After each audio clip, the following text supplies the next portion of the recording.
मुझे जिस दिन जब मैंने उस बहन की बेटी वीडियो देखी ना, मुझे 2 दिन तक भूख नहीं लगी। क्या होता जा रहा है। अरे मेरी खुद की भी एक बेटी है, मेरी खुद की भतीजियाँ हैं। मैं सोचता हूँ क्या भविष्य होगा उनका। हम उन्हें पढ़ा रहे लिखा रहे, क्या होगा भविष्य। ऐसे लोगों को ये प्रोटेक्ट कर रही है ना, ये ममता बानो जो भी है, मैं इनका नाम भी नकली है, ये लोग ही नकली हैं। बताओ ना, प्रोटेस्ट करने की जरूरत क्या है उसे। 10 लाख रुपए की बात करती है। सीएम होकर के प्रोटेस्ट कर रहे हैं, लज्जा नहीं आती। अरे तुम्हारे पास पावर है, तुम पावर का प्रयोग क्यों नहीं कर रहे हो।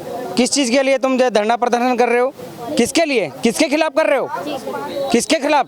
केवल ड्रामा है, ये केवल एक प्रोपेगेंडा है, दिखावा और कुछ नहीं। राकेश टिकैत तो कह रहे हैं कि प्रोपेगेंडा डॉक्टर्स कर रहे हैं पिछले 10 दिन से। राकेश टिकैत एक बुद्धि का दिवाले व्यक्ति है, उसे पता ही नहीं, उसे पता ही नहीं।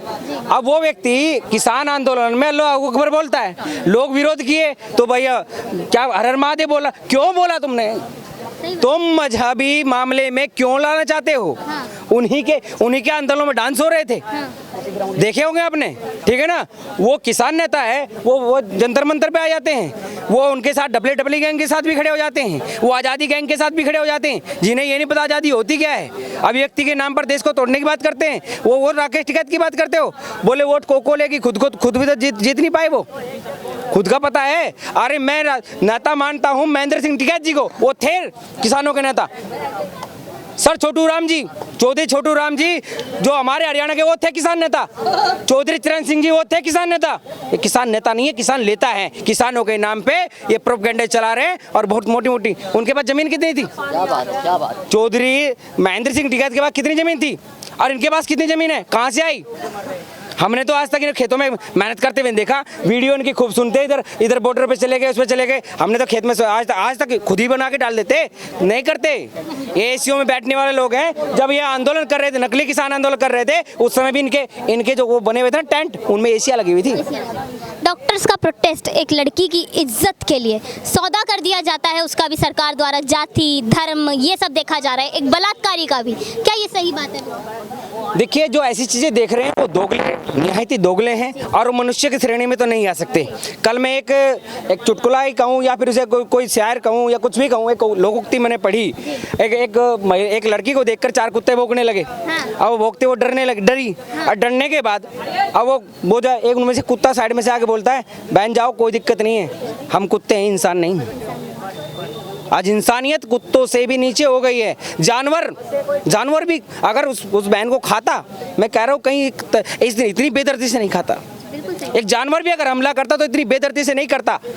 मैं सोच रहा हूँ पता नहीं वो है क्या, उनको मैं शब्द ही नहीं दे पा रहा हूँ। वो हैवान वो है क्या, जानवर है क्या है। जानवर भी उनसे अच्छे हैं, जानवर भी किसी स्थिति पे वो कर देते हैं, है ना। अब वो बात आती है भैया, कुछ लोग होते ना, एक स्थिति आती है, वो तवायब कहते हैं, तवायब भी एक मौके पर आकर अपने घुंघरू तोड़ देती है। लेकिन ये उससे भी कहीं बढ़ के हैं लोग, धन से तोड़ रहे हैं। अरे इज्जत, भाई साहब कह रहे थे भी, अरे खुद की बेटियों के साथ हुआ हो तो क्या किस चीज़ से लेते हैं। 10 करोड़ रुपए भी अगर कोई 10 खरब अरब नील भी देता, कहीं 100 करोड़ रुपए भी दिए जाते तो भी शायद उसकी भरपाई नहीं हो सकती। उसको जो वेदना हुई है उसकी कोई बराबरी नहीं कर सकता। एक बात वो मीराबाई के दोहों में आती है, घायल की गति घायल ही जानता है, एक जोहरी ही जान सकता है हीरे की परख को। वो जिसको वो पीड़ा हुई, शायद मैं चाहता हूँ इस देश में दोबारा किसी को ऐसी पीड़ा ना हो और पुनः हो। ऐसे लोगों को वो सजा दी जाए, रूह कांप उठे, सजा दी जानी चाहिए, कंपित होकर के बाहर निकले। सजा दी जानी चाहिए आपके, पैर के नखून से काटना शुरू करना चाहिए और सर के बाल तक उसे इतने छोटे टुकड़ों में तड़पा, तब तक मरने नहीं देना चाहिए। मरने वाले पूरे शरीर को काट के लहू और मैं कह रहा चिल का वो खिलाया जाए, ऐसी चीज। और लाइव कैमरे पे इस देश को पता लगे बलात्कार की सजा क्या है। केवल गोली मार देना, गोली से वो नहीं होगा, केवल फांसी देने से इंसाफ नहीं होगा। अभी पिछले दिनों हुआ था ना निर्भया कांड के ऊपर, कितने साल झेलते रहे हम? 9 साल लगा। 9 साल, अरे 9 साल का समय लगा। अरे 9 साल में एक बेटी जन्म लेती तो 9 साल की हो जाती, बोलने फिरने वाली हो जाती, स्कूल में जाने लगती। कितने वर्ष लग गए। अरे जो चीज है, क्यों इतना धीमा है हमारा न्याय, क्यों इतना धीमा है, किस लिए? मैं कहता हूँ लोग विरोध करते हैं मनुस्मृति का। मनुस्मृति में देखो आप पढ़ के, इसकी सजा क्या है। ऐसे कार्य करने की मानसिकता रखने वाले व्यक्ति को भी लोहे के पलंग पर लाल करके उसे अग्नि में उसके ऊपर बिठाकर जला देने की सजा है। पढ़ो जाके मनुस्मृति को, मनुस्मृति का विरोध तो लग कर देते हैं। पढ़िए किसी ने, किसी ने नहीं पढ़ी। अरे पढ़ो हमारा संविधान। कोई नाम, उस समय राम राज्य की बात करते लोग, अरे राम राज्य में चोरी केवल नाम मात्र की वस्तु थी, चोरी शब्द था, होती नहीं थी। ऐसी स्थितियां आज एक सोचो ना, मैं एक बात कहता हूँ, रावण ने माता सीता को उठाया था, उनके साथ जबरदस्ती नहीं की, उसने उठाया और हम उसके उठाने पर ही प्रत्येक वर्ष रावण को जलाते हैं, प्रत्येक वर्ष जलाते हैं। और मैं कहता हूं जिन्होंने ये किया उनको पैर की अंगूठे से लेकर पूरे शरीर को जला करके तड़पा के मारना चाहिए, नहीं तो बंद कर दो ये रावण जलाना। ये ढोंग है, पाखंड है, तुम बुराई के विरुद्ध जा रहे हो। अरे हमारे दिल्ली की बात करें हम, दिल्ली में औरंगजेब रोड है, क्यों है, किस लिए है? वो इतने बड़े नराधम, उनको हमने आज तक उनके नाम के पुतले तक नहीं जलाए, हम रावण को जला रहे हैं। और जो व्यक्ति रावण को जला रहा है, क्या उसके अंदर कमियां नहीं है? कह रहे हैं कि रावण एक बार को फिर भी इन हैवानों से सही था। बहुत ठीक था, कहीं ना कहीं धर्म कर्म था उसमें, वो ईश्वर को तो मानता था, वो किसी चीज से तो भयभीत होता था, वो अपने परिवार के बचाने के लिए है। उसके ऊपर एक भजन है, मैंने सीता को हरा हरी के लिए स्वयं उससे कर दिया, लेकिन नियम मर्यादा थी, इनकी कोई मर्यादा ही नहीं है, नियम ही नहीं है। क्या है ये, मुझे समझ में नहीं आ रहा। उनकी खुद की बहन बेटियां भी उनसे भयभीत होती होंगी, उनकी खुद की माँ को भी डर लगने लगा होगा उनसे। किस प्रकार का हम समाज बना रहे हैं? व्यक्ति निर्माण का कार्य नहीं हो रहा है। नस्ल सुधार, कुत्तों की नस्ल सुधारी जा रही है, पशुओं की नस्ल सुधारी जा रही है, मनुष्य की नस्ल कब सुधारने कार्य होगा? और ये कार्य तब तक नहीं होगा जब तक हमारी आदि सृष्टि का संविधान, वेद और मनुस्मृति को नहीं पढ़ाया जाएगा और पढ़ने के बाद उसका आचरण नहीं किया जाएगा। क्यों हो रहे हैं ऐसे कार्य? दंड व्यवस्थाएं कमजोर हैं, ढीली हैं। उस व्यक्ति को गिल्ट फील नहीं हो रहा है, भय नहीं लग रहा है उस व्यक्ति को, क्योंकि उसको पता है तुझे बताने वाली, तुम्हारे जो इकोसिस्टम है ना, वो बचाने वाले प्रबल हैं।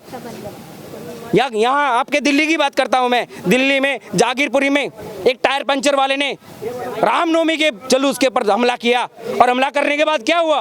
उसको कोई भय नहीं। सुबह जो उसको छुड़ाने के लिए, जमानत कराने के लिए 10 वो वकील जिनको आप करने की सोच भी नहीं सकते, इनके फीस ही करोड़ों रुपए में है, वो खड़े थे वहाँ।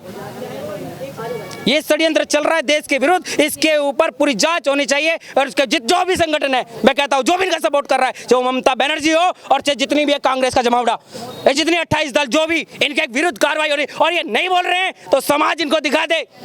तुम अगर गलत को गलत नहीं कह सकते तो तुम सबसे बड़े गलत हो और कलंक हो। समाज को भय दुष्टों से नहीं है, समाज को भय है ये जो लोग चुप हो जाते हैं। ये लोग जहाँ रोटियां सेकती हमारे सेकते हैं, इनको खुद की माँ बहन बेटियों के साथ होता, क्या सोचते क्या होता? मुझे जिस दिन जब मैंने उस बहन की बेटी वीडियो देखी ना, मुझे 2 दिन तक भूख नहीं लगी। क्या होता जा रहा है? अरे मेरी खुद की भी एक बेटी है, मेरी खुद की भतीजियाँ हैं, मैं सोचता हूँ क्या भविष्य होगा उनका। हम उन्हें पढ़ा रहे लिखा रहे, क्या होगा भविष्य?